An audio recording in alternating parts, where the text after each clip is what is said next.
चलिए जी स्टार्ट करते हैं हम।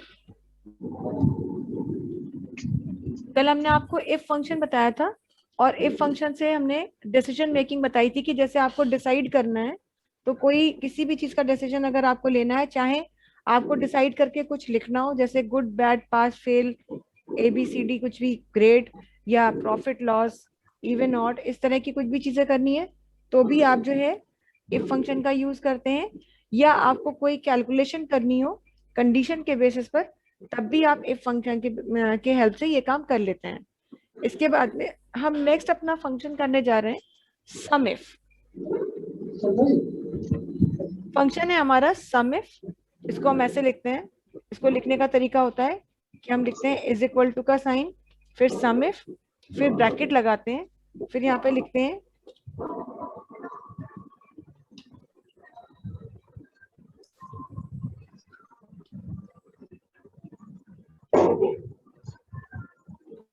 रेंज कॉमा क्राइटेरिया कॉमा सम रेंज। इसमें 3 आर्ग्यूमेंट दी जाती हैं। सबसे पहले क्या लिखते हैं रेंज, फिर क्या लिखते हैं क्राइटेरिया, और फिर क्या लिखते हैं सम रेंज लिखते हैं। ये आपकी जो है 3 आर्ग्यूमेंट सम इफ फंक्शन में दी जाती हैं। सबसे पहली चीज ये है कि सम इफ फंक्शन करता क्या है। देखिए सम फंक्शन आपने यूज किया था और आपने देखा कि सम फंक्शन से क्या हो रहा है, टोटल निकल रहा है।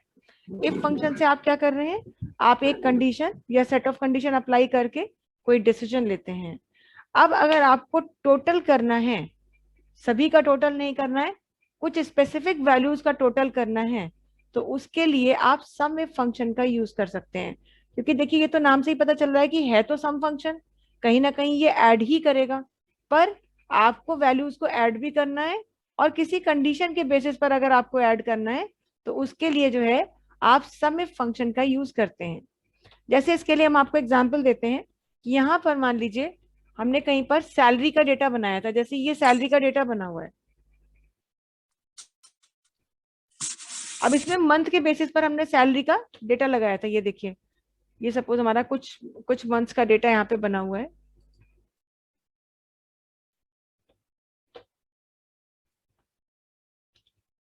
तीन चार महीने का डेटा है ये, अप्रैल मई जून, 3 मंथ्स का डेटा ये बना हुआ है यहाँ पर। ठीक है, अप्रैल के मंथ की लोगों के नाम लिखे हैं, बेसिक सैलरी है, DA निकला हुआ है, HRA PF निकला हुआ है, लीव्स लिखी हुई है, डिडक्शन लिखा हुआ है, सेल लिखी हुई है, कमीशन लिखा है और नेट सैलरी लिखी है। अब यहाँ पर अगर आपसे ये कहा जाए कि केवल किसी एक एम्प्लॉय की आप सैलरी का टोटल निकालना चाहते हैं, नेट सैलरी का टोटल, जैसे मान लीजिए आपसे कह दिया जाए कि यहाँ डेटा तो 3 मंथ्स का है और 10 लोगों का है, लेकिन अगर आपसे कह दिया जाए कि आपको नैना की सैलरी का टोटल निकालना है, यानी कि नैना की अप्रैल की सैलरी, नैना की मई की सैलरी और नैना की जून की सैलरी, तीनों सैलरीज का टोटल चाहिए, तो आप वैसे तो क्या कर सकते हैं, इज इक्वल टू सम, फिर यहाँ पे नैना की सैलरी कहाँ लिखी हुई है ये सिलेक्ट करेंगे, कॉमा सेपरेटर यूज करेंगे, फिर नेक्स्ट मंथ में नैना की सैलरी जहां भी लिखी है उस सेल को सिलेक्ट करेंगे, फिर कॉमा सेपरेटर लगाएंगे, और फिर अगले मंथ में नैना की सैलरी जहां भी लिखी है उसे सिलेक्ट करेंगे और फिर कॉमा सेपरेटर का यूज करेंगे। मतलब कॉमा तब तक जब तक कि आगे चाहिए, अभी 3 ही महीने की सैलरी है तो 3 ही महीने का चाहिए, तो हमने इस तरह से ब्रैकेट क्लोज किया। और जब हम एंटर करेंगे तो देखिए आपको यहाँ पर टोटल मिल जाएगा कि नैना नाम की एम्प्लॉय को इन 3 महीनों में यहाँ पर हमने 1,21,950 रुपीज की सैलरी दे दी। तो सम फंक्शन तो आपको पता ही है कि भाई जोड़ने का काम करता है, तो ये आप कर सकते थे। लेकिन आपने देखा होगा कि ये 3 मंथ्स की केवल सैलरी थी, ज्यादा नहीं, केवल 3 मंथ्स की थी, लेकिन इसके लिए 3 बार आपको वैल्यूज को ढूंढ करके लिखना पड़ा। 3 जगह पर आप गए, ढूंढ ढूंढ करके आपने सैलरी सिलेक्ट की और तब जाकर के आपको टोटल मिला। यही चीज अगर पूरा 12 मंथ्स का डेटा होता, मान लीजिए पूरा 12 महीने का डेटा होता, और फिर उसमें क्या है कि आपको 12 बार ये छांटना पड़ता, तो ऐसे छांटने में, ढूंढ के लाने में आपको टाइम ज्यादा लगता। तो आप और करना क्या है, करना कुछ नहीं है, करना टोटल ही है। तो जब भी कोई ऐसी सिचुएशन होती है कि रिपीटेडली आपको वैल्यूज को यूज करना होता है टोटल करने के लिए, रिपीटेडली का मतलब ये नहीं कि एक जैसी वैल्यू है, इस महीने की सैलरी कुछ और है, अगले महीने की कुछ और है, उसके अगले महीने की कुछ और है। तो ऐसी सिचुएशन में आप सम इफ फंक्शन का यूज करते हैं। सम इफ फंक्शन में जो सबसे पहले लिखते हैं, जैसे लिखने के तरीके में आपको बताते हैं, अभी बताया था हमने कि सबसे पहले जब हम सम इफ फंक्शन यूज करते हैं तो सबसे पहले हम लिखते हैं रेंज, फिर हम लिखते हैं यहाँ पर क्राइटेरिया, और लास्ट में लिखते हैं हम सम रेंज। तो यहाँ पर सबसे पहले जो रेंज आती है, ये रेंज क्या होती है, ये जो रेंज है ये क्या होगी। इस रेंज में हम वो कॉलम सिलेक्ट करेंगे इस रेंज में देने के लिए जिसमें से आपको क्राइटेरिया अप्लाई करना है। बहुत ध्यान से समझिएगा, देखिए इस वाले फंक्शन को भी, क्योंकि ये भी लॉजिकल फंक्शन है और काम बहुत अच्छा करेगा, लेकिन कि बशर्ते कि आपको सही ढंग से समझ में आ जाए।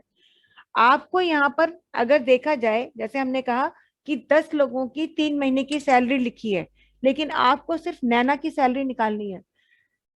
इसका मतलब आपका क्राइटेरिया क्या हुआ, आपकी कंडीशन क्या हुई कि आपको सैलरी किसी एक एम्प्लॉय की निकालनी है जिसका नाम है नैना। लिखी तो बहुत लोगों की है, लेकिन आपको किसकी निकालनी है, नैना की सैलरी का टोटल।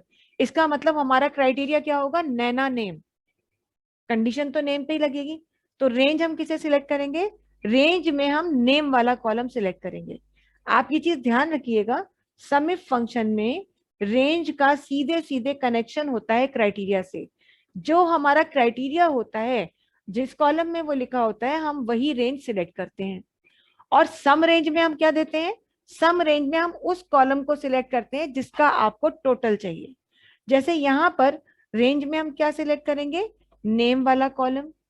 क्राइटेरिया में हम क्या लिखेंगे, नैना का नाम। और सम रेंज में हम क्या सिलेक्ट करेंगे, नेट सैलरी वाला कॉलम। कैसे करेंगे अभी आपको दिखा रहे हैं। Is equal to sum if, सबसे पहले रेंज, तो आपको पूरे 3 महीने की सैलरी, तो पूरे 3 महीने का ये डेटा सिलेक्ट करना होगा। आप ये मत सोचिएगा कि 3 महीने का है तो क्या हुआ हम थोड़ा ही सिलेक्ट करें, नहीं, आपको पूरा ये 3 महीने का डेटा है यहाँ से लेकर के यहाँ तक पूरा का पूरा सिलेक्ट करना होगा इस तरह से, नेम वाला कॉलम। ठीक है, उसके बाद आप कॉमा सेपरेटर लगाएंगे। अब क्राइटेरिया में कुछ सिलेक्ट नहीं करना है, आप सीधे सीधे लिख सकते हैं। तो डबल कोट्स के अंदर आप नाम लिखेंगे नैना का। तो एक्चुअली इतना लिखने से हमने क्या बताया है एक्सेल को, कि इस रेंज में जहां जहां नैना लिखा है उसे ढूंढिए और टोटल किसका कीजिए, उसके आगे इस कॉलम में लिखी हुई वैल्यू का। सम रेंज जहां पे आपको नेट सैलरी का टोटल करना है, तो ये देखिए अभी भी आपको वही वैल्यू मिली है, लेकिन यहाँ पर आपने सम फंक्शन से यूज किया। फिर से ध्यान दीजिएगा, हम आपको इसको दोबारा समझा रहे हैं कि एक्चुअली ये जो फंक्शन लिखा है, इससे हम क्या बताना चाह रहे हैं एक्सेल को, हम ये बता रहे हैं कि इस रेंज में से जहां जहां नैना नाम लिखा है उसे छांटिए और उस नाम वाले कॉलम के आगे इस कॉलम में जो जो वैल्यू लिखी है उसे जोड़िए। इस तरह से सम इफ फंक्शन का आप यूज करते हैं। तो अभी तो नैना का निकाला है, अभी मान लीजिए कह दीजिए नैना का नहीं निकालना है, आपको अमन का निकालना है, तो बस क्राइटेरिया में आ जाइए और यहाँ पे नाम चेंज कर दीजिए, तो वैल्यू भी चेंज हो जाएगी। अगर आपको सबका टोटल करना था तो सम फंक्शन अपने आप में सफिशिएंट था, लेकिन आपको सबका टोटल नहीं करना है, आपको सारी वैल्यू में से किसी एक की वैल्यू का टोटल करना है। इसके लिए आप सम इफ फंक्शन का यूज करते हैं और सम इफ फंक्शन से आप एक रेंज और क्राइटेरिया स्पेसिफाई करते हैं और सम रेंज में उस कॉलम को सिलेक्ट करते हैं जिसका टोटल आपको करना होता है, और इस तरह से आप अपने जो भी रिक्वायरमेंट है उसे फुलफिल कर सकते हैं। क्लियर है सबको?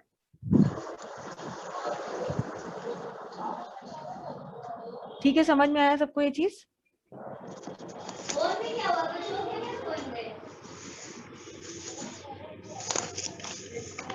चलिए नेक्स्ट हम बताते हैं, अपना जो नेक्स्ट हमारा फंक्शन है वो है फंक्शन SLN। SLN फंक्शन का नाम है और इसको हम बोलते क्या है, इसको हम स्ट्रेट लाइन फंक्शन के नाम से भी जानते हैं। SLN को स्ट्रेट लाइन फंक्शन भी कहते हैं। और स्ट्रेट लाइन फंक्शन करता क्या है, स्ट्रेट लाइन फंक्शन किसी भी असेट का डिप्रिसिएशन कैलकुलेट करने में हमारी हेल्प करता है। किसी भी असेट का डिप्रिसिएशन, तो देखिए यहाँ पर आपने दो शब्द नए सुने, एक है असेट और एक है डिप्रिसिएशन। कोई जानता है इन शब्दों के बारे में कि असेट क्या होता है या डिप्रिसिएशन क्या होता है? मैम एसेट हमारे जो गुड्स होते हैं उनको बोलते हैं और डेप्रिसिएशन डेप्रिशिएशन मैम अकाउंट्स का वर्ड है जो कि हम लोग कैलकुलेशन के लिए यूज करते हैं, जो गुड्स पे लगता है। Very good. देखिए सीधी सीधी बात है, असेट कहते हैं हम पूंजी को। हमारी जो पूंजी है ना, हम कहते हैं ना ये हमारा असेट है। एक अच्छा एम्प्लॉय कंपनी का असेट होता है।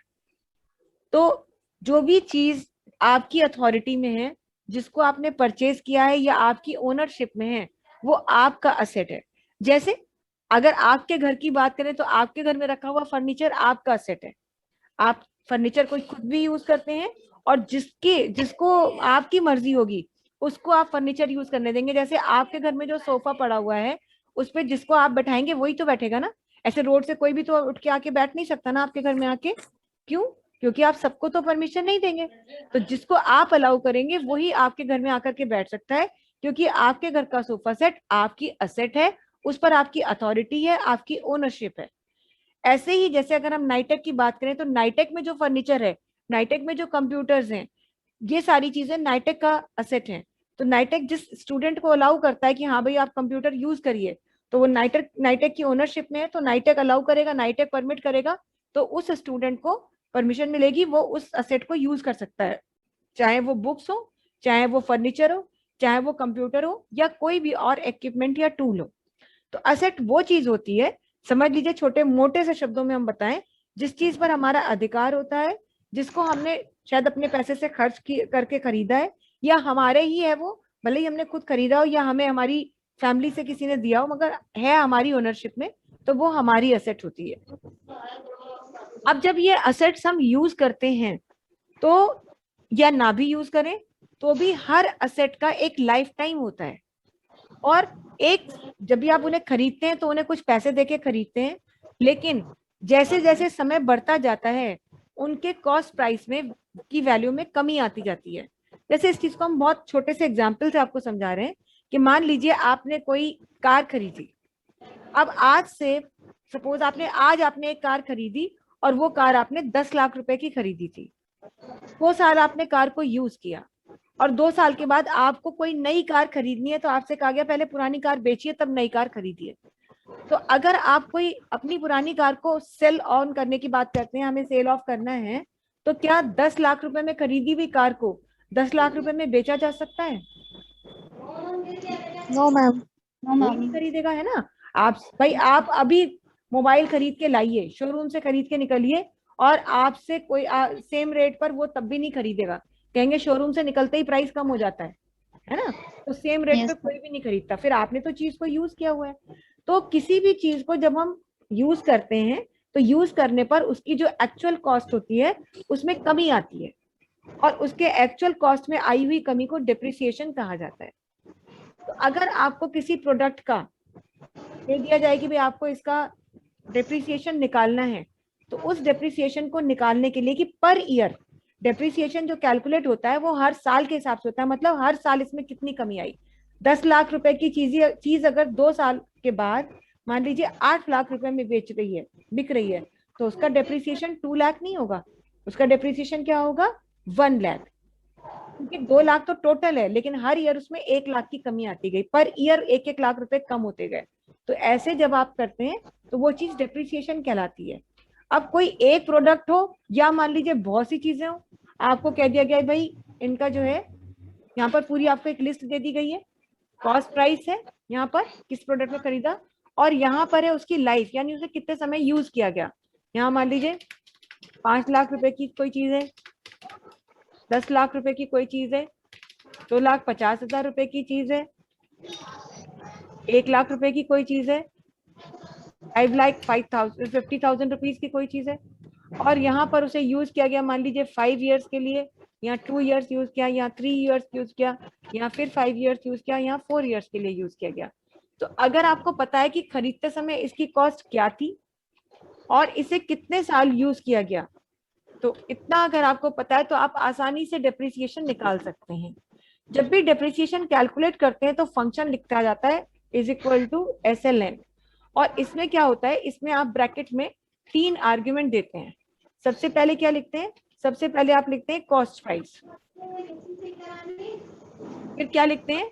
फिर लिखते हैं करंट कॉस्ट, यानी आज उसकी क्या कॉस्ट लग रही है, और उसके बाद में आप उसका लाइफ टाइम लिखते हैं, यानी उसे कितने समय तक यूज किया गया।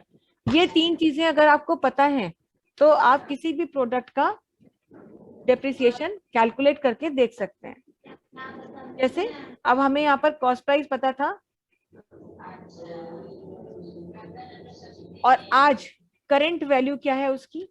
तो जैसे अब हमने 5 साल कोई चीज यूज की है, मार्केट से हमने उसकी इवैल्यूएशन कराई है, प्रॉपर्टी इवैल्यूएट होती है, आपके इक्विपमेंट्स इवैल्यूएट होते हैं, आपकी मशीनरी इवैल्यूएट होती है, कोई भी असेट कुछ भी हो सकता है ना। तो अब हमने यहाँ पे कहा कि आज इसकी कीमत जो हमें मिल रही है वो 2 लाख रुपए मिल रही है। 10 लाख रुपए की चीज थी, 7,50,000 रुपए इसकी कॉस्ट हो गई है। ये 2,50,000 की थी आज से 3 साल पहले, आज इसकी कीमत कितनी हो गई है, सपोज 1 लाख रुपीज है, 5 साल में इसकी कीमत 25,000 रुपए रह गई है। और 5,50,000 रुपीज की कोई चीज हमने खरीदी थी, 4 साल हमने इसे यूज किया है, और आज इसकी कीमत रह गई है 2 लाख। तो ये तीन चीजें अगर आपको मालूम है तो डेप्रिसिएशन आराम से आप कैलकुलेट कर सकते हैं। आप कहेंगे, वैसे तो देखिए सीधे सीधे आप ऐसे कहेंगे तो आप कहेंगे 3 लाख रुपए का डेप्रिसिएशन हो गया, पर 3 लाख रुपीज का डेप्रिसिएशन नहीं हुआ है। टोटल इन ऑल 3 लाख रुपए घटे हैं, लेकिन 5 सालों में हर साल कितने रुपए की कमी आती गई, यही निकालने के लिए आप डेप्रिसिएशन कर रहे हैं।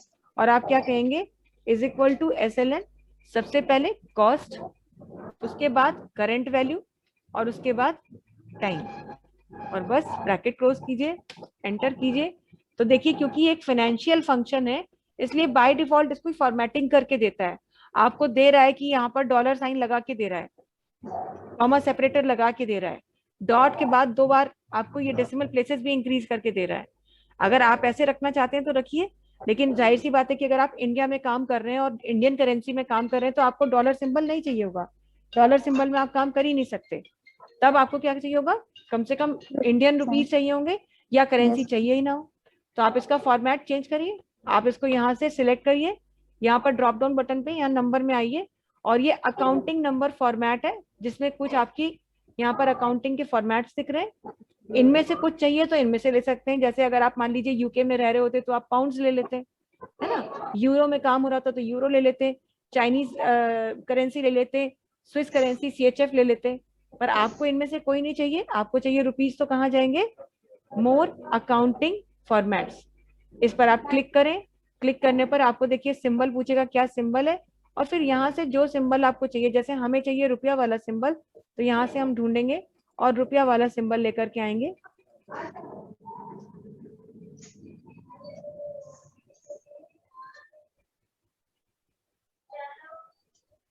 और जैसे ही हमें वो सिंबल मिलेगा हम उस सिंबल को सिलेक्ट करेंगे, और सिलेक्ट करके ओके करेंगे। तो ओके करने पर सिंबल अटैच होगा। ये बात हमेशा ध्यान रखिएगा कि आप अकाउंटिंग अगर करेंसी चेंज कर रहे हैं तो वैल्यू नहीं चेंज होगी, वैल्यू नहीं चेंज होगी। ये देखिए आ गया आपका, ये रुपया वाला सिंबल आ गया, और अब आप ओके करिए। देखिए अभी भी 60,000 ही है, ओके करने के बाद भी 60,000 रहेगा, सिर्फ फर्क इतना है कि करेंसी चेंज हो जाती है। तो ये आपका जो है यहाँ पर SLN फंक्शन है जो आप यूज करते हैं। एक फंक्शन और है आपका, फाइनेंशियल फंक्शन ही है ये, SLN भी फाइनेंशियल फंक्शन है, और एक और फाइनेंशियल फंक्शन है जिसका नाम है PMT। PMT एक्सेल में एक ऐसा फंक्शन होता है जिसके हम यूज करते हैं पर मंथ इंस्टॉलमेंट कैलकुलेशन के लिए। अब इंस्टॉलमेंट कब लिया जाता है, इंस्टॉलमेंट कब कैलकुलेट करते हैं, जब या तो लोन दिया जाए किसी को, तो आपको कैलकुलेट करना है कि भाई हमने फला फला को इतने रुपए लोन में दिए, तो वो हर महीने हमें कितने पैसे देगा। और या फिर आपने किसी से लोन लिया हो तो आपको कैलकुलेट करना है कि भाई हमने किसी से लोन लिया है, बैंक से लिया है, हमें पर मंथ कितनी इंस्टॉलमेंट देनी है। तो किसी एक व्यक्ति को ये काम करना है तब तो बहुत कैलकुलेशन रिक्वायर्ड नहीं होती, आप एक जन का काम तो मैनुअली भी कर सकते हैं। लेकिन अब मान लीजिए बैंक में, आप बैंक में बैंक लोन देता है, तो अब मान लीजिए बैंक के लिए डेटा प्रिपेयर कर रहे हैं कि भाई कितना लोन अमाउंट है, अमाउंट कितनी हमने दी, किस रेट पर दी, और साथ ही साथ हमें अब उसको पर मंथ इंस्टॉलमेंट कितनी बनी, ठीक है। तो ये और कितने टाइम के लिए दी, है ना, कितने मंथ्स के लिए दी, ये सारी चीजें जो है हमें देखनी होती हैं। तो आपको बहुत सारे लोगों को अगर ये कैलकुलेशन बहुत सारे लोगों के लिए करना है तो फिर आपको अपना ये मैनुअल एफर्ट्स नहीं डालने होते, क्योंकि इसके लिए आपको एक फंक्शन मिलता है पीएमटी। पीएमटी फंक्शन जब आप लिखते हैं पर मंथ इंस्टॉलमेंट के लिए होता है, और यहां पर आप अपनी 3 आर्ग्यूमेंट्स देते हैं। पहली होती है आपकी रेट ऑफ इंटरेस्ट, फिर इसके बाद आप लिखते हैं नंबर ऑफ इंस्टॉलमेंट्स, फिर लिखते हैं प्रेजेंट वैल्यू, और लास्ट में लिखते हैं फ्यूचर वैल्यू। ये आपको सारी आर्ग्यूमेंट्स इसमें देनी होती है। सॉरी, रेट ऑफ इंटरेस्ट लिखना है, नंबर ऑफ इंस्टॉलमेंट्स लिखना है, प्रेजेंट वैल्यू लिखनी है, और फ्यूचर वैल्यू लिखनी है। ठीक है, अब यहाँ कुछ अमाउंट्स लिख लेते हैं। जैसे मान लीजिए हमने बैंक में हम काम कर रहे हैं और हमारे बैंक ने किसी को 1 लाख रुपीज भी लोन दिया है, किसी को 25,000 रुपीज भी लोन दिया है, किसी को 5 लाख रुपीज भी लोन दिया है, और मान लीजिए लोन दिया है 4 लाख रुपीज। ये हमारा जो है यहाँ पर कुछ लोगों को लोन दिया गया है। अब किस किस रेट ऑफ इंटरेस्ट पे दिया है, तो जिसको 1 लाख दिया उसको 10% पे दिया है, 25,000 वाले को 12% पे दिया गया है, 5 लाख वाले को 8% पे दिया गया है, और इसको जो है 9% पे दिया है। ये है रेट। कितने समय के लिए दिया है, तो अगर ईयर है तो ईयर लिख लीजिए। मान लीजिए ईयर के लिए दिया है तो मंथ्स लिखिए, या फिर ठीक है। अब अगर ईयर लिखा है तो यहाँ लिखेंगे 1। अगर मंथ्स में लिख रहे होते तो यहाँ पे लिख देते 12। तो ये हमें अपना पता होना चाहिए, तो हम ईयर में ही लिख दे रहे हैं कि इनको हमने लोन दिया था 1 साल के लिए, इनको लोन दिया था 6 महीने के लिए, मतलब 0.5। 1 ईयर है और 6 मंथ है तो 0.5 हो गया। अब 5 लाख रुपीज का लोन जो दिया गया था इन्हें 5 ईयर्स के लिए दिया गया था, और इनको लोन दिया गया था 2 ईयर्स के लिए। तो अब अगर आप ये देखना चाहते हैं कि यहाँ पर इतने लोगों को लोन दिया गया इन इन चीजों के बेसिस पर, तो हर एक की इंस्टॉलमेंट कितनी बनेगी, कितने की इंस्टॉलमेंट इनको हर महीने देनी है, ये निकालने के लिए आप यूज करेंगे पीएमटी। इसमें सबसे पहले आप क्या रखते हैं, रेट ऑफ इंटरेस्ट। जैसे 10% है, लेकिन ये 10% रेट ऑफ इंटरेस्ट के साथ में हम परसेंटेज का साइन लगा देते हैं, कॉमा, और पर मंथ इंस्टॉलमेंट निकालनी है तो इसको भी हम 12 से डिवाइड करेंगे। अब कहा गया कि कितने साल के लिए, यानी कितनी किस्तें हैं। अब 1 साल है तो टोटल नंबर ऑफ इंस्टॉलमेंट कितनी हो गई, 12 हो गई। तो आप या तो गिनती कर लीजिए या आप करिए कि जितने भी साल हैं इंटू 12। 2 ईयर्स हैं तो उसकी 24 इंस्टॉलमेंट हो गई, अगर हाफ ईयर है तो उसकी 6 इंस्टॉलमेंट होंगी। तो जो भी ईयर में वैल्यू पड़ी है उसको हमने 12 से मल्टीप्लाई कर दिया। फिर क्या करना है हमको, प्रेजेंट वैल्यू, मतलब अभी हम क्या कुछ दे रहे हैं, लोन लेते समय क्या कुछ एडवांस हम पेमेंट कर रहे हैं, हमने कहा कुछ नहीं दे रहे हैं। लेकिन लोन अमाउंट जब हम बाद में पे होगी तो कितनी होगी।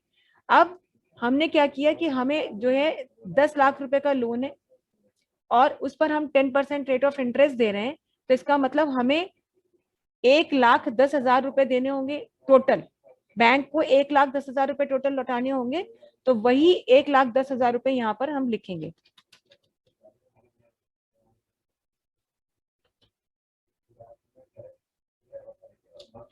और एंटर करेंगे तो देखिए वो बता रहा है कि ये है। अच्छा, इससे इस चीज को थोड़ा और आसान हम आप लोगों के लिए कर देते हैं कि अभी शायद आप लोग ये सोच रहे होंगे कि 1,10,000 कैसे आया। तो उसके लिए हम यहाँ पे लिख देते हैं कि फ्यूचर वैल्यू, मतलब बैंक को पूरा कितना पैसा वापस किया जाएगा, जो भी अमाउंट है ये, जो प्रिंसिपल अमाउंट है वो, प्लस इसी अमाउंट का 10% और जोड़ लीजिए, मतलब 10% या जितना भी है इतना परसेंट। तो आप एंटर करेंगे तो देखिए 1,10,000 रुपए आ गया। ऐसे ही जिसके जितने हैं वो यहाँ पर आ जाएंगे। अब अगर आप ये फंक्शन लिख रहे हैं तो आपको ये भी कैलकुलेट नहीं करना, आपने मन से नहीं सोचना है। आप क्या कह देंगे, ये है फ्यूचर वैल्यू, एंटर कीजिए और एक बार आप सबका दे दीजिए। आप सब में यहाँ करेंसी का दिखा रहा है, करेंसी डॉलर नहीं चाहिए, सिलेक्टेड रखिए, अकाउंटिंग फॉर्मेट में आइए और यहाँ से मोर अकाउंटिंग फॉर्मेट में जाइए और एक बार थोड़ा सा एफर्ट करिए और ढूंढ करके वो करेंसी सिंबल ले आइए जिसपे आपको काम करना है और उसके बाद जो है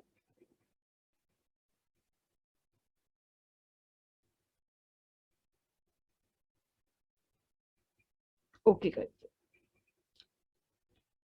वो हिंदी का करेंसी सिंबल ले रहे हैं इसलिए कर रहा है।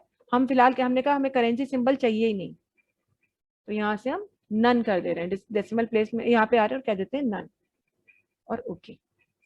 तो देखिए वो बता रहा है कि आपने अगर किसी से 1 लाख रुपए बैंक को, हमने किसी को लोन दिया था 10% रेट ऑफ इंटरेस्ट पर 1 साल के लिए, तो उसकी टोटल अमाउंट उसे कितनी वापस करनी थी? 1,10,000 रुपए। लेकिन 1,10,000 रुपए महीने में किस्तों के हिसाब से देगा, तो उसे कितना देना है पर मंथ?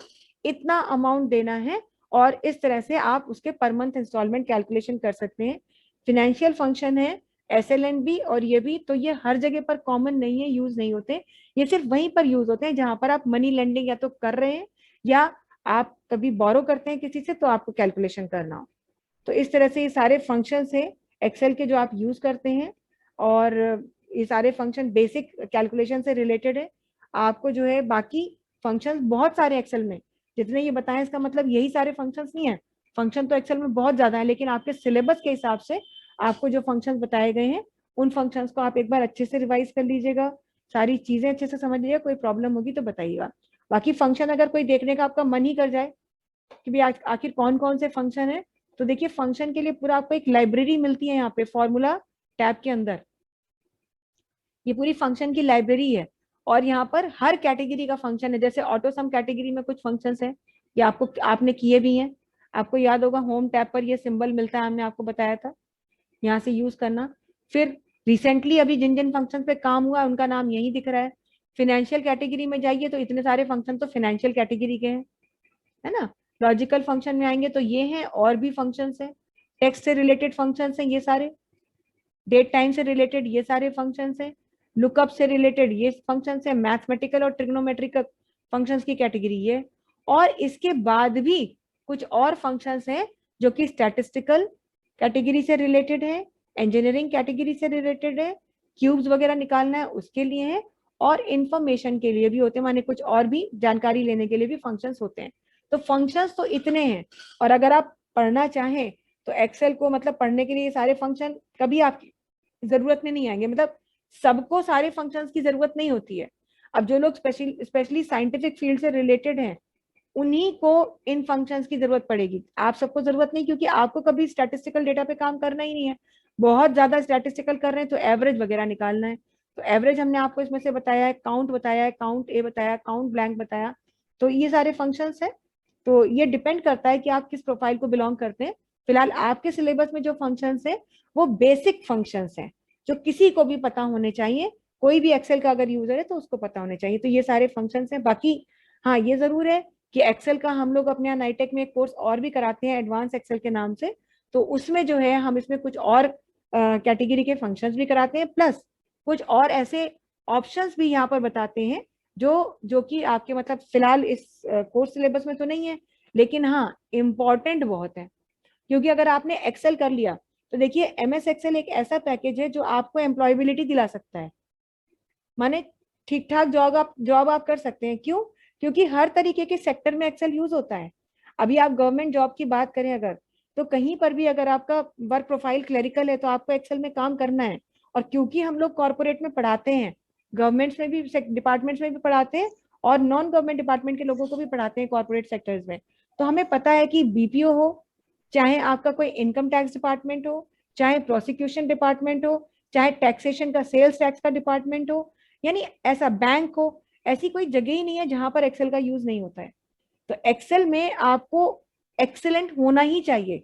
एक्सेल में अगर आप वेलवर्स्ड हैं तो आप अच्छी खासी नॉलेज रखते हैं एक्सेल की अगर, तो आपको जॉब मिल सकती है। और कुछ ऐसे शब्द हैं जो कि इंटरव्यू के टाइम पर जरूर पूछे जाते हैं, क्योंकि कुछ ऐसे ऑप्शंस हैं एक्सेल के जो हर जगह यूज होते हैं। तो वो भले ही आपके सिलेबस में नहीं है इसलिए नहीं आपको उनके बारे में बताया जा रहा है, लेकिन वो ऑप्शंस हम लोग अपने एडवांस एक्सेल के पैकेज में कराते भी हैं। आप अगर चाहेंगे तो उसकी इंफॉर्मेशन भी आप ले सकते हैं नाइटेक के नंबर पे कॉल करके। खैर, तो वो सारी चीजें, बाकी यहाँ तो हम आपको बेसिक इंफॉर्मेशन से रिलेटेड चीजें बता रहे हैं। तो फंक्शन ये है। बाकी एक्सेल में समझ लीजिए आपने सोचा भी नहीं है वो काम आप कर सकते हैं। एक्सेल में आप प्रोग्रामिंग कर सकते हैं। एक्सेल में आप ऐसी एक वर्कशीट बना सकते हैं जिसमें हर काम, आप पूरी की पूरी वर्कशीट किसी को हैंड ओवर कर दीजिए, कोई अपना स्टाफ है, कोई भी आपका एम्प्लॉई है, लेकिन वो काम आपके अनुसार ही करेगा अपनी मर्जी से। तो वो अगर चाहे भी तो कहीं कलर तक नहीं चेंज कर सकता, कुछ और चीज तो करना बेकार, मतलब दूसरी ही बात है, बहुत दूर की बात है। तो ऐसी भी चीजें आप कर सकते हैं। तो एक्सेल बहुत बड़ा पैकेज है और बहुत सारी चीजें इसमें होती हैं। पर हाँ, हम लोग जो यहाँ पे अपनी बेसिक एक्सेल की बात करते हैं तो इतनी जानकारी आपके लिए सफिशिएंट है जो आपने सीखा है। अब जो लास्ट चीज हमारी रह जाती है एक्सेल में फंक्शन के बाद, वो है एक्सेल में शीट्स की प्रिंटिंग। क्योंकि एक्सेल में प्रिंटिंग भी बहुत इंपॉर्टेंट होती है, मगर साथ ही साथ थोड़ी सी डिफिकल्ट भी होती है। अभी प्रिंटिंग की बात अगर हम कहें तो एक्सेल में अगर किसी को सही ढंग से प्रिंटिंग नहीं आती है तो प्रिंटिंग को लेकर के ही बहुत बड़ा इश्यू हो सकता है। क्यों? क्योंकि जैसा हमने शुरू में आपको बताया था कि जब आप डेटा प्रिंट करते हैं तो एक्सेल में टेबल कभी कभी तो 2 या 4 कॉलम्स की भी होती है, लेकिन कभी कभी 8-10 कॉलम की टेबल हो सकती है या 12-15 कॉलम की टेबल भी हो सकती है। कुछ डिपार्टमेंट्स, कुछ जगह तो ऐसी हैं जहां पर 30-30 कॉलम तक की टेबल बनाई जाती है। हम लोग फॉरेस्ट डिपार्टमेंट के लोगों को हम पढ़ाते हैं तो उसमें 30-30 कॉलम्स तक की रिपोर्ट बनाई जाती है, 35 कॉलम्स तक की रिपोर्ट बनाई जाती है। अब रिपोर्ट बनाना एक्सेल में तो कोई प्रॉब्लम नहीं है, लेकिन अगर उस बनी हुई रिपोर्ट का सॉफ्ट कॉपी का अगर आपको फिजिकल फॉर्म चाहिए, हार्ड कॉपी चाहिए, प्रिंट आउट चाहिए, तो फिर उसका प्रिंट आउट निकालने में आपको बहुत मुश्किलों का सामना करना पड़ सकता है। क्योंकि सामने जो शीट दिख रही है ये तो बड़ी सरल दिख रही है, लेकिन इसी को प्रिंट आउट में कैसे निकालें कि उतने से पेपर में हमारी सारे के सारे कॉलम कवर हो जाए, वो एक टेक्निकल इशू होता है और उसके लिए ही हमें सही तरीके से काम करना आना चाहिए। तो उसके लिए हम ये सैंपल डेटा अपना ले रहे हैं, हमारा ये जो सैंपल है इसी को हम ले लेते हैं कि हमें मान लीजिए इस डेटा का प्रिंट आउट निकालना है। ये हमने यहाँ पे कोई डेटा बनाया है, ये सब लोगों ने को दिया था हमने बनाने के लिए।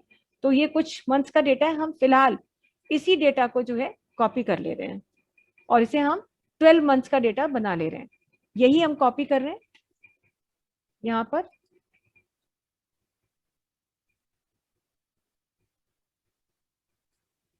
जुलाई के लिए,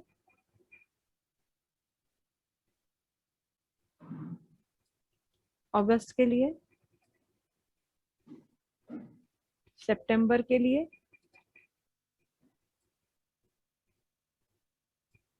अक्टूबर के लिए,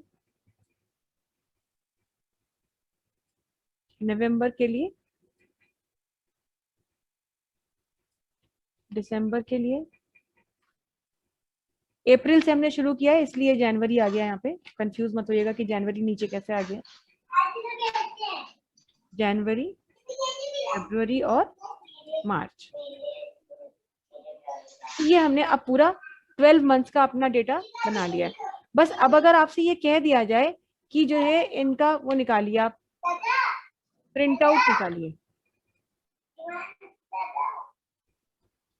तो प्रिंट आउट निकालने से पहले सबसे पहली चीज तो ये कि हमें प्रीव्यू चेक करना चाहिए। एक्सेल में तो बहुत जरूरी है, वैसे भी कहीं भी प्रिंट आउट अगर निकालने से पहले आप प्रीव्यू नहीं चेक करते हैं तो बाद में अगर कोई प्रॉब्लम आती है तो उस समय पर आप अपना पेज या कई सारी शीट्स वेस्ट कर चुके होते हैं। तो हमेशा एक्सेल में भी ये गोल्डन रूल है कि before taking print out you need to take out the preview of your data so that you may get sure कि भैया जो काम हो रहा है वो सही भी हो रहा है कि नहीं हो रहा है। तो सबसे पहले प्रीव्यू करने के लिए आप क्या कर सकते हैं, आपको होम टैब पे आना है, सॉरी ऑफिस इस पे क्लिक करेंगे या फिर आपको फाइल मेन्यू दिख रहा होगा वहां पर क्लिक करें, प्रिंट ऑप्शन पे जाएं और यहीं पर देखिए प्रिंट प्रीव्यू कमांड मिल रही है। प्रिंट प्रीव्यू की इस कमांड पर जैसे ही आप क्लिक करेंगे तो वो देखिए आपको प्रिंट प्रीव्यू में ले आएगा और यहाँ पर वो दिखा रहा है आपको कि आपका डेटा इस तरह से प्रिंट होगा। थोड़ा नीचे अगर आप ध्यान दें तो प्रीव्यू में क्या बता रहा है कि टोटल कितने पेजेस का प्रिंट आउट निकलने वाला है।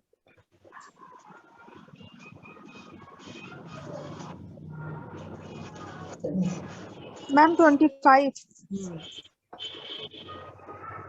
तो वो आपको नीचे स्टेटस बार में बता रहा है कि भाई आप 25 पेजेस का प्रिंट आउट निकालने वाले, और वो प्रिंट आउट कुछ इस तरह से दिख रहा है।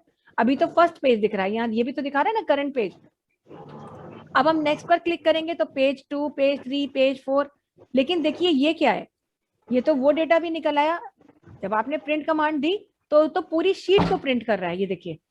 और पूरी शीट को प्रिंट करने का प्रॉब्लम ये है कि ये वो भी डेटा प्रिंट कर रहा है जिसका प्रिंट आउट नहीं निकालना है, पहली चीज। दूसरी प्रॉब्लम अगर आप देखें तो देखिए यहाँ पर हमारा लीव्स तक का कॉलम ही कवर हो रहा है, लीव्स के बाद deduction, sale, commission, net salary, वो तो आया ही नहीं। और वो होगा कहाँ, वो तो कहीं आगे दूसरे पेज में पड़ा है, पेज नंबर 7 पे आ गया, बचे कुछ कॉलम। तो अगर आप बिना कुछ जानकारी लिए, बिना कंफर्म किए प्रिंट कमांड सीधे दे देते तो आप 25 पेज वेस्ट करते, 25 पेजेस वेस्ट होते, और उसमें आपका कोई एक पेज भी काम का नहीं होता। प्रिंट आउट निकालने के बाद आप देखते कि आपने तो सारा काम गलत हो गया है, 25 की 25 हमारी शीट्स वेस्ट हो गई हैं, तो आपका पेपर भी वेस्ट हुआ, प्रिंटर की इंक वेस्ट हुई, इलेक्ट्रिसिटी वेस्ट हुई, दोनों मशीन की एफिशिएंसी वेस्ट हुई, टाइम आपका वेस्ट हुआ, और सबसे खराब बात, आपका इंप्रेशन खराब हुआ। अगर आप ये काम ऑफिशियली कर रहे थे, आपके कलीग्स या आपके बॉस जो भी आपके साथ उन्हें अगर ये पता चलता है, तो ऑब्वियसली ये एक नेगेटिव इम्पैक्ट पड़ता है आपका कि आपको काम करने का सही तरीका नहीं पता। तो एक्चुअली क्या करना है, देखिए पहला नियम है एक्सेल में, पहला नियम कि अगर आपको किसी भी डेटा का प्रिंट आउट निकालना है तो सबसे पहले उतना डेटा सिलेक्ट करें, चाहे 2 लाइंस का डेटा हो, चाहे 2000 लाइंस का डेटा हो, जितना भी हो, आपको पहले उतना डेटा सिलेक्ट कर लेना है। क्यों? क्योंकि एक्सेल में बाय डिफॉल्ट हमेशा ये होता है कि प्रिंटिंग वो शीट की करता है, करंट शीट, एक्टिव शीट, लेकिन आपको पूरी शीट का प्रिंट आउट तो कभी भी निकालना ही नहीं होता, आपको निकालना होता है कुछ हिस्से का प्रिंट आउट। तो आप प्रिंटिंग से पहले, प्रिंट प्रीव्यू देखने से भी पहले आप उसको ये बताएंगे कि हमें उतने ही हिस्से का प्रीव्यू दिखाइए जितना हमने सिलेक्ट किया है। और इसके लिए क्या करेंगे, डेटा हम यहाँ से सिलेक्ट कर चुके हैं, फिर से हम अपने यहाँ पे प्रिंट कमांड पे जाएंगे, लेकिन इस बार प्रिंट प्रीव्यू पे नहीं आएंगे, यहीं पर आपको प्रिंट कमांड मिल रही है, इस कमांड पे जाइए, ठीक है। क्योंकि अभी भी अगर आप प्रिंट प्रीव्यू पे जाएंगे तो फिर से वो देखिए 25 पेज दिखा रहा है, सिलेक्शन के बाद भी वो वही दिखा रहा है जो पहले दिखा रहा था, तो कोई फर्क ही नहीं पड़ा। तो हमें प्रीव्यू पे नहीं जाना है, पहले हम प्रिंट कमांड पे आएंगे और यहाँ आके बताएंगे कि प्रिंटिंग केवल उतने हिस्से की करिए जितना एरिया सिलेक्टेड है। तो इस पर क्लिक करने पर देखिए प्रिंट का विंडो खुलेगा, प्रिंट का डायलॉग बॉक्स खुलेगा।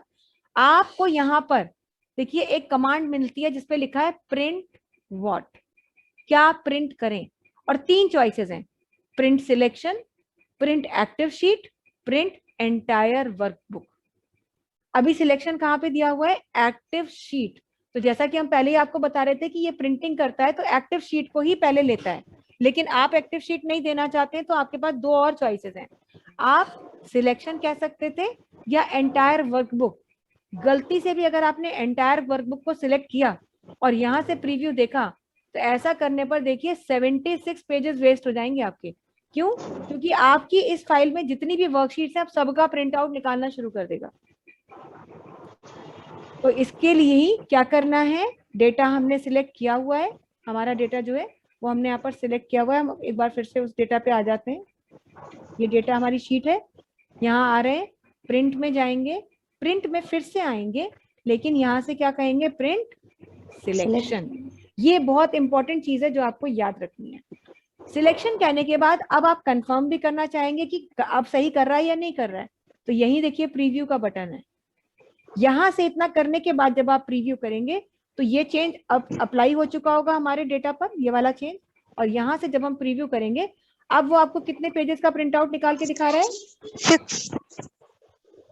6 पेजेस का। इसका मतलब 25 से तो 6 पेजेस पे पहुंचे कम से कम। अब देखते हैं कि क्या 6 पेजेस सही आ रहे हैं, तो फिर से एक बार देखेंगे कि भाई पहला पेज था ये, दूसरा ये, तीसरा ये, लेकिन चौथे पेज में क्या आ रहा है, ओ चौथे पेज में तो ये बचे हुए वो 4 कॉलम्स आ रहे हैं जो हमारे पेज में एडजस्ट नहीं हो पा रहे थे, क्योंकि कॉलम जो डेटा हमने सिलेक्ट किया है उसमें कॉलम्स की संख्या इतनी ज्यादा है कि वो पेज पर एडजस्ट नहीं हो पा रही, जिसकी वजह से 4 कॉलम एक्स्ट्रा हो गए और वो आगे के पेजेस में प्रिंट हो रहे हैं। क्या आप भी ऐसा ही प्रिंट आउट निकालना चाहेंगे?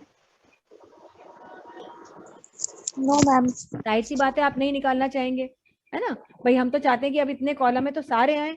तो जब भी कभी किसी को ऐसी सिचुएशन फेस करनी होती है तो वो क्या करता है, वो उठा करके कॉलम्स की चौड़ाई वड़ाई कम करना शुरू कर देता है, लेकिन ऐसा नहीं है। आपको क्या करना है, कॉलम्स की चौड़ाई अभी नहीं कम करनी है, क्योंकि ऑलरेडी हमने कॉलम्स को बहुत ज्यादा वाइड बनाया नहीं है, हमने तो उतनी ही विड्थ में काम किया। तो हम इसमें यहाँ पर क्या करेंगे, सबसे पहले देखिए अगर बात 3 से 4 कॉलम्स की है, जैसे आपने भी देखा कि 4 कॉलम्स एक्स्ट्रा हो रहे हैं, तो आप यहाँ पर रहिए, अपने पेज लेआउट ऑप्शन पे रहिए, पेज लेआउट में आइए और यहीं पर देखिए एक ग्रुप होता है स्केल टू फिट। एक्चुअली हम क्या करेंगे कि इस पूरे डेटा की स्केलिंग चेंज कर देंगे कुछ इस तरह से कि वो हमारे पेज में, एक पेज में ही एडजस्ट हो जाए। और उसके लिए कुछ करना नहीं है, इसी में देखिए एक ऑप्शन दिया हुआ है स्केल, और यहाँ क्या दिखा रहा है 100%, मतलब जितना बड़ा डेटा दिख रहा है उतना ही बड़ा प्रिंट भी हो रहा है। अब हम इसका परसेंटेज, इसकी स्केलिंग थोड़ी सी कम करके देखेंगे कि क्या स्केलिंग कम करने से हमारा कोई फायदा हो रहा है, कॉलम्स के काउंट कुछ कम हो रहे हैं। तो यहीं से हमने कहा 100% ना करके इसको जो है आप कुछ 70% पे प्रिंट आउट निकाल दीजिए। हालांकि 70% काफी कम वैल्यू है, फिर भी हम देखेंगे एक बार कि क्या अब सही हुआ, डेटा सिलेक्टेड ही है। फिर से प्रिंट में जाएंगे, फिर से प्रिंट में जाएंगे और यहाँ से कहेंगे प्रिंट सिलेक्शन। ये हर बार कहना होगा, ये चीज हर बार आपको कहनी होगी। अच्छा, ये एक बार करने से कुछ नहीं होगा। और फिर आप यहाँ से कहेंगे प्रीव्यू।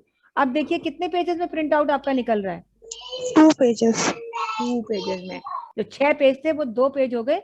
और ये देखिए बढ़िया मस्त उसने आपको प्रिंट आउट निकाल करके दे दिया, फर्स्ट पेज, सेकंड पेज। और देखिए आपके जो है सारे के सारे कॉलम्स यहाँ पर आ रहे हैं, नेट सैलरी तक के पूरे कॉलम एडजस्ट हो गए। हाँ, बस प्रॉब्लम क्या है, थोड़ा सा प्रॉब्लम ये है कि आप कहेंगे मैम डेटा थोड़ा छोटा दिख रहा है। तो कोई प्रॉब्लम नहीं है, एक्सेल में ऐसा कुछ नहीं है। एक्सेल में इतना छोटा डेटा कोई मतलब निकाल दिया जाता है, लोग देखते हैं, रीडेबिलिटी का इतना इशू नहीं है।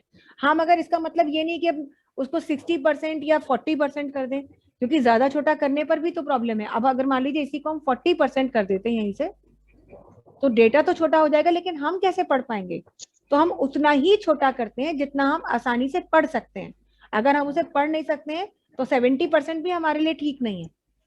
तो मान लीजिए हमने कहा अगर 70% की जगह हम 80% कर दें, और 80% करने पर हम ये देख रहे हैं कि 2 जो कॉलम्स है हमारे, ये 2 कॉलम हमारे जो है एक्स्ट्रा जा रहे हैं। तो इसके लिए क्या एडजस्टमेंट कर सकते हैं, इसके लिए यहीं से पेज सेटअप में आइए। ये देखिए यहीं पर पेज सेटअप आपको प्रिंट प्रीव्यू टैब में ही मिल जाएगा। बाहर तो मिलता ही है, लेकिन बाहर जाने की जरूरत नहीं, यहीं पे रहिए। और यहाँ से आप क्या करिए, पहली चीज तो आप ये करिए कि थोड़ा मार्जिन कम कर दीजिए। कहाँ की मार्जिन, लेफ्ट की और राइट की। मार्जिन कहाँ से कम होंगी, मार्जिन के टैब से। लेफ्ट में कर दीजिए 0, हमने कहा ना हमें बिल्कुल नहीं चाहिए, और राइट में भी कर दीजिए 0, और इसके बाद ओके करते हैं। अब देखते हैं कितने पेज प्रिंट हो रहे हैं। अब भी शायद हमारा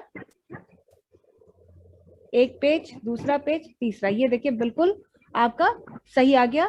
थोड़ी सी मार्जिन ही तो कम करिए, मगर प्रिंट आउट में कोई प्रॉब्लम नहीं है। अब सारे कॉलम प्रिंट हो रहे हैं। सिर्फ अब एक प्रॉब्लम और है, क्या है कि पहली चीज हमारे बॉर्डर्स नहीं दिख रहे हैं, ये ग्रिड्स प्रिंट नहीं हो रही है, बॉर्डर नहीं दिख रहे। तो एक तो बॉर्डर नहीं है, दूसरी बात ये है कि तीसरे पेज में केवल 5 लाइन का डेटा है, यानी एक पूरा पेज वेस्ट हो रहा है 5 रो के लिए। तो अगर कुछ भी करके हम ये 5 रोज भी ऊपर वाले पेजेस में एडजस्ट कर दें तो हमारा एक पेज बचेगा। और देखिए 5-6 रोज के लिए हम एक पेज वेस्ट, ये मतलब वेस्टेज की बात नहीं है कि वेस्ट हो रहा है, वो अच्छा भी नहीं लगता कि अगर आप प्रिंट आउट लगाएं तो पता चला पीछे लास्ट में जो पेज है वहां पे केवल 4 या 5 रोज हैं। अगर आपको चाहिए तो कोई प्रॉब्लम नहीं, आप प्रिंट आउट निकाल लीजिए। लेकिन अगर हम ये 5 रोज भी एडजस्ट करना चाहते हैं, अब हम 2 चीज चाहते हैं, बस एक ये कि ये 5 रो भी ऊपर वाले पेजेस में एडजस्ट हो जाए, और दूसरी चीज हम ये चाहते हैं कि बॉर्डर्स आ जाए। तो रोज को एडजस्ट करने के लिए फिर से पेज सेटअप में आइए, और अब की भी मार्जिन कम करिए, लेकिन कहाँ की, टॉप की और बॉटम की ओके कर दीजिए। ये देखिए बढ़िया आपका प्रिंट आउट निकल आया। फर्स्ट पेज ये है, सेकंड पेज ये है, आपका पूरा का पूरा, कहीं आपको कोई प्रॉब्लम नहीं है। पूरा पेज भी आप यूज कर रहे हैं, रीडेबिलिटी का भी कोई इश्यू नहीं है, सब कुछ बढ़िया निकला है। कम से कम पेज में आपने पूरा प्रिंट आउट निकाल लिया। बस बॉर्डर और चाहिए तो उसके लिए प्रिंट प्रीव्यू से बाहर आना होगा। डेटा सिलेक्टेड तो है ही, बॉर्डर देने के लिए कहाँ जाते हैं, होम टैब में, और यहाँ फॉन्ट ग्रुप में बॉर्डर्स का ऑप्शन है। जैसा बॉर्डर आप देना चाहें वैसा दे दीजिए। ऑल बॉर्डर कहेंगे तो सिंपल बॉर्डर आ जाएंगे, बता चुके हैं आप लोगों को ये चीज, है ना। और अगर आप स्टाइलिश बॉर्डर देना चाहते हैं तो लास्ट में मोर बॉर्डर्स पे आ जाइए, यहाँ से बॉर्डर की लाइन सिलेक्ट करिए। आपको बॉर्डर का क्या कलर देना है वो कलर सिलेक्ट कर लीजिए। ये बॉर्डर कहाँ देना है, आउटलाइन, उसे सिलेक्ट करिए। अंदर के लिए कुछ और देना है तो फिर स्टाइल सिलेक्ट करिए। कलर कुछ और देना है तो कलर सिलेक्ट कर लीजिए। माने ये जरूरी नहीं है, ये तो हम आपको सिर्फ दिखा रहे हैं करके, है ना। कि और ये बॉर्डर इनसाइड देना है। तो आप कोई कलर प्रिंट आउट निकालना चाहते हैं, कलर प्रिंटर आपके पास है इस तरह का, तो आप ऐसे भी कर सकते हैं। अब ये देखिए हो गया, आप डेटा सिलेक्टेड है ही, प्रिंट में आइए, फिर से प्रिंट में आइए, फिर से कहिए सिलेक्शन और अब कहिए प्रीव्यू। तो ये देखिए बाकायदा इस तरह से आपका डेटा का प्रिंट आउट निकल करके आएगा। थोड़ा सा लेफ्ट राइट में अगर देखें तो सेंटर में नहीं है, इधर थोड़ा कम गैप है, इधर थोड़ा ज्यादा गैप है। वैसे तो ठीक है, कोई प्रॉब्लम नहीं, लेकिन अगर आप गैप को भी इक्वल करना चाहते हैं, एक बार फिर पेज सेटअप में आइए, फिर आप कहाँ जाइए, मार्जिन्स पे ही रहिए और क्या कहिए, centre on page horizontally. Horizontally मतलब लेफ्ट राइट से सेंटर में कीजिए और ये परफेक्ट प्रिंट आउट है। आप देखिए अब दोनों तरफ इक्वल गैप है और आप एकदम बस सही है सब कुछ। यहीं से प्रिंट कमांड दे दीजिए, ये देखिए प्रिंट कमांड है और प्रिंट कर दीजिए और फिर आपका डेटा बढ़िया परफेक्ट तरीके से प्रिंटर निकाल करके आपको प्रिंट आउट दे देगा और आप सही तरीके से अपना प्रिंट आउट निकाल के तो भी दे सकते हैं, एक अच्छे इंप्रेशन के साथ आप काम कर सकते हैं। तो ये सारी चीजें एक्सेल में थी। आई होप हमने आपको जो चीजें बताई होंगी वो आपको समझ में भी आई होंगी और जो है आपके लिए काफी हेल्पफुल है। वैसे तो बाकी जैसे और भी बहुत सी चीजें हैं, लेकिन जितनी आपके सिलेबस में है उतनी आपको बताई गई हैं। इतना भी आप कर लेते हैं तो बेसिक ऑपरेशन सारे के सारे आप इजीली हैंडल कर सकते हैं। बाकी जैसा मैंने पहले भी कहा कि अगर आप कभी भी एडवांस लेवल का कोर्स करना चाहें तो हम लोग एडवांस एक्सेल का कोर्स भी कराते हैं, वो अगर आपको जरूरत हो, आपको लगे तो आप उसे भी कर सकते हैं। फिलहाल एक्सेल में इतना ही है और अब जो है हम अपना अगला टॉपिक जो स्टार्ट करेंगे that will be power point. और शेड्यूल जो है 1 सेकेंड, क्या बोलते हो यार,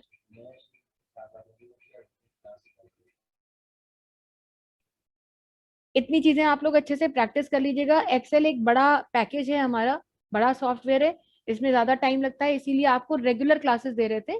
लेकिन अब जो शेड्यूलिंग में चेंज होगा कि अब आपका शेड्यूल जो है वो ऑल्टरनेट होगा, मतलब आपकी हफ्ते में 3 दिन क्लास हुआ करेगी। तो वो कौन से 3 दिन होंगे वो आपको आपके ग्रुप में बता दिया जाएगा और अकॉर्डिंगली फिर आपको लिंक भेजा जाएगा। कल वैसे भी छुट्टी रहेगी, कल ईद है, तो आप सबको ईद मुबारक। अच्छे से आप अपना रहिए, एंजॉय करिए, कल आराम कीजिए और हम अपनी क्लास को नेक्स्ट सेशन में एज पर शेड्यूल अपना लिंक भेजेंगे। That's all for the day. कोई क्वेश्चन है तो बताइए, किसी को कोई डाउट हो किसी तरीके का, कोई और क्वेरी हो तो प्लीज पूछिए।